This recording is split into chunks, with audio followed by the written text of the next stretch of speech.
Hey guys, it's the King, and welcome back to another Clash Royale video. Before we get started with the video today, make sure you smash that like button and subscribe. If you do, you will have good luck getting the cards you want and need in the upcoming week. Now, in today's video, guys, the season reset, trophies started over again, and one of the quests that I had was to play legendary cards. So I did a deck that had a lot of legendary cards in it, and I want to show you guys that today. So we will get started with the video right now.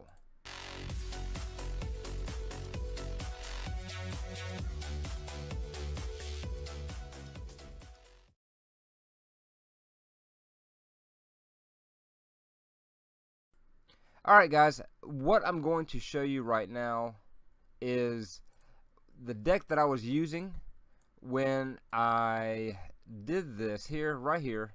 I only played the deck twice, but as you can see, it won both times. I didn't lose. So let's just go in and we're gonna watch a couple of these. We'll watch both of these here, and I just want to show you how good this deck actually was, and I may go ahead and use it a little bit more. As you can see, I'm starting off with the Mega Knight, Inferno Dragon, Poison, and Bandit, with the E-Wiz up next. Gonna go ahead and start off with a Inferno Dragon. Now, at first you might think, okay, well, the Inferno Dragon should not be the play here against a Musketeer, but that's why I started the Bandit off in the back, dropped the E-Wiz there to make the Bandit kind of retarget, drop down the Poison with the Bandit. That took out the Inferno Tower. So I did a little bit of damage just with the Poison. Throw in a Miner. Probably didn't need to do that. I probably needed to let the elixir build a little bit, but I wanted to try to get a little bit of damage. And you guys know how it is when you play ladder. The main thing you want to do is take a tower, and so sometimes you overplay, but that can get you in trouble. So you do have to make sure that you are aware of the elixir that you're using. Now here we're still tied in elixir. He's going to go ahead and throw down a mortar. I know that I've got to get this mortar taken care of before it locks on. Unfortunately, it locked on there, but my Mega Knight and the bats take it out fairly quickly. Here I go, dropping another Poison down. Mega Knight did not make it to the tower, but I did get some damage with the Poison there, and we are ahead.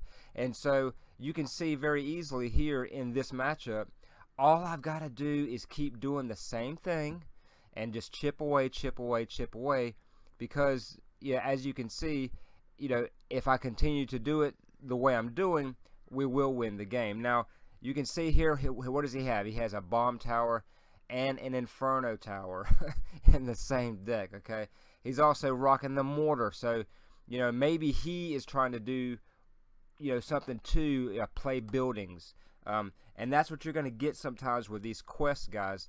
People are going to play things because they're doing a quest, so they'll make a deck to play a certain way, and so you kind of get some crazy stuff, guys, especially at the beginning of the season here. So you can see anyway, I poisoned that, got some great value, took the mortar out. It helped take the Musketeer down so that my tower could take her out. Here comes a Goblin Barrel. Zap it out. My zap is maxed out, so it does take the goblins in one shot. But as you can see there, got the Miner in. Now I can poison this again. He's going to try to throw another rocket down. And my Poison did enough damage to the Musketeer and to those Fire Spirits. He's throwing down yet another building. But my E-Wiz is there to kind of stop all of that. I can just throw the Miner, and at this point of the match, it was kind of like, look, my Miner and my Poison, that's the two cards that are going to pretty much win me the match. Now, my Bandit did sneak in at the end there, but you can see how lopsided that win actually was. So moving on to the next one, guys, the next one here, we'll go ahead and roll that now. Playing Carlos 1103 from Waffen Dark. And sometimes I don't always say, you know, good luck. I probably should, but, you know, sometimes when you're really trying to focus in, that's what you do. But one thing I did do with this deck, guys, is I, for the most part, pretty much wanted my opponent to go first. Wanted them to make the first move. In this match, I didn't have that opportunity because I could see that he was kind of doing the same thing. And sometimes it's just better to go ahead and get started. And if that's the case, if you have Miner in your hand, your starting hand, go ahead and use the Miner to begin with. He's a cheap card, and you know they're either gonna have an answer for him or they're not. So as you can see here, it was very well played on his part. Throwing in the poison. The poison is going to chip away a little bit. Really, I was hoping in this deck to use poison and Miner together. That's really what you want to do. He also has the Miner in his deck, and he's going to chip away. I'm going to take a little bit of damage, but throw the bats in there to kind of clean that Miner up. Miner did get a number of swings, but check this out, guys. Check this out. Now, his baby dragon was locked onto my Miner, so the bats did a ton of damage. He's going to come in with a hog here. He has no zap. He could not zap my Inferno Dragon, so I was able to take advantage of that. Here comes my Inferno Dragon and the Ewiz there. Again, another poison. And what does he do, guys?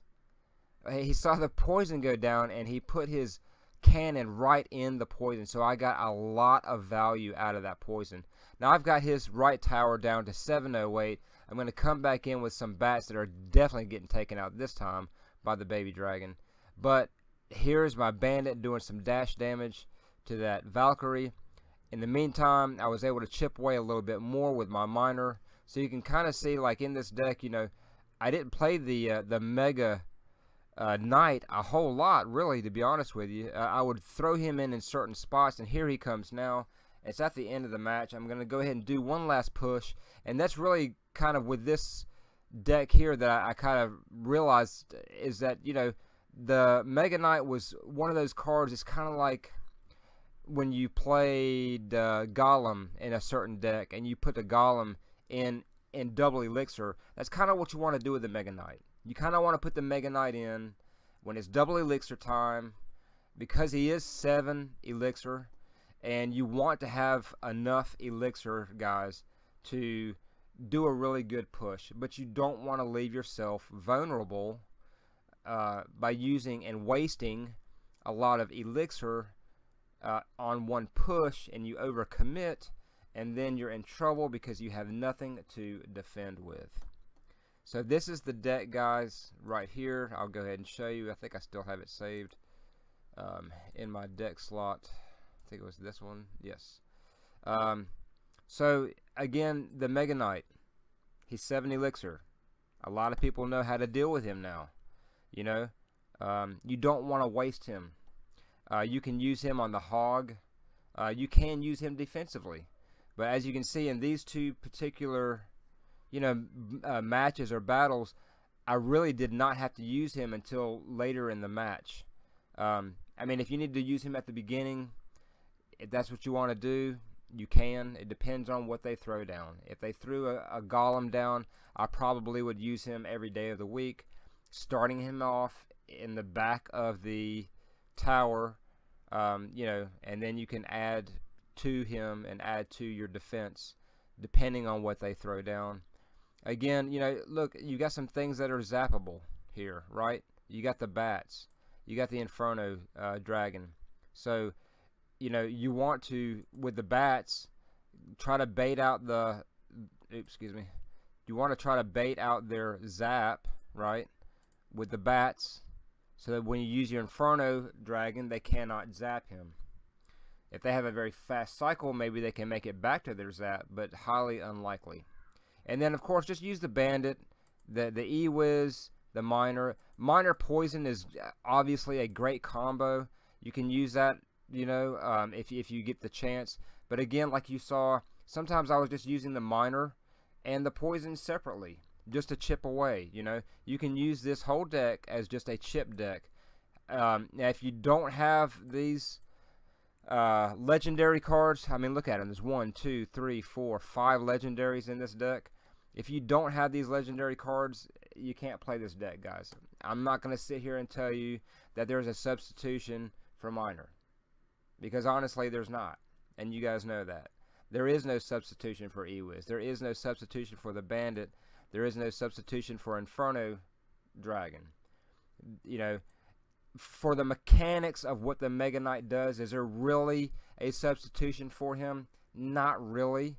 I mean, he's the only card in this deck where you could say, okay, I could use a Prince. You know, maybe I could use a Dark Knight. Okay, you know, the Dark Knight kind of would be the same mechanics as this Mega Knight, just without not as much hit points. Okay. So anyway, guys, I hope you enjoyed the video today. This deck, again, is only 3.6 Elixir. It's a very fun deck. It's fast enough to keep up with most of the cycle decks. And it's just fun. Hopefully you have all of these legendaries so you can play this deck and see how it is. If not, guys, you know, maybe leaving that like, okay, and subscribing, you will have that luck, just like I said before in the beginning of the video, to get all the legendary cards and all the cards in general that you so desire in the upcoming week. Guys, thank you so much for watching this video. As always, guys, be well.